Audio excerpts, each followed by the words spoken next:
U.S. President Donald Trump says he will impose 25% tariffs on imports from Canada and Mexico starting just after midnight tonight, sparking new fears of a North American trade war. The Canadian government is vowing to retaliate. Emily Taylor has the latest. No room left for Mexico or for Canada. No, the tariffs, they're all set. They go into effect tomorrow. Starting tomorrow morning, the United States will impose a 25% tariff on almost all Canadian goods crossing the border.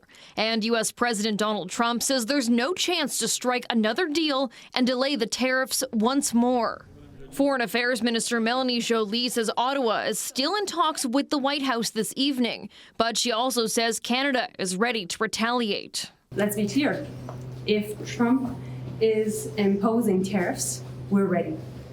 We are ready with $155 billion worth of tariffs, and we're ready with the first tranche of tariffs, which is $30 billion. Prime Minister Justin Trudeau is making his way back from London, England this evening, where he spoke with King Charles about the states' threat of annexing Canada.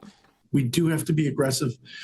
If we're in a tariff period, then it is a national economic emergency. Flavio Volpe is the president of the Automotive Parts Manufacturers Association in Canada. He notes steelworkers across the country, including Hamilton, will be especially hard hit. Trump has signed an executive order to impose an additional 25% tariff on steel to take effect in 2 weeks, which would bring the levies on Canadian steel to 50%. The city estimates around 25,000 people in Hamilton are employed in the steel industry. Many of those jobs could be impacted by tariffs.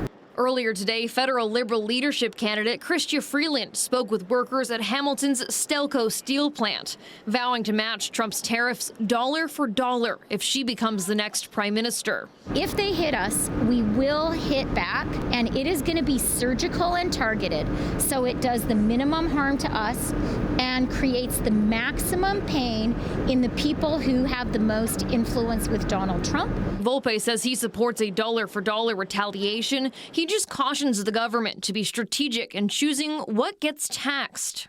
You don't want to double harm Canadian interests.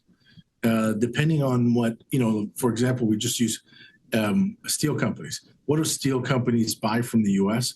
Let's make sure that we're not trying to help them by hurting them. Dollar for dollar doesn't necessarily mean that you're going to counter American steel, but you might have to. Emily Taylor, CHCH News, Hamilton.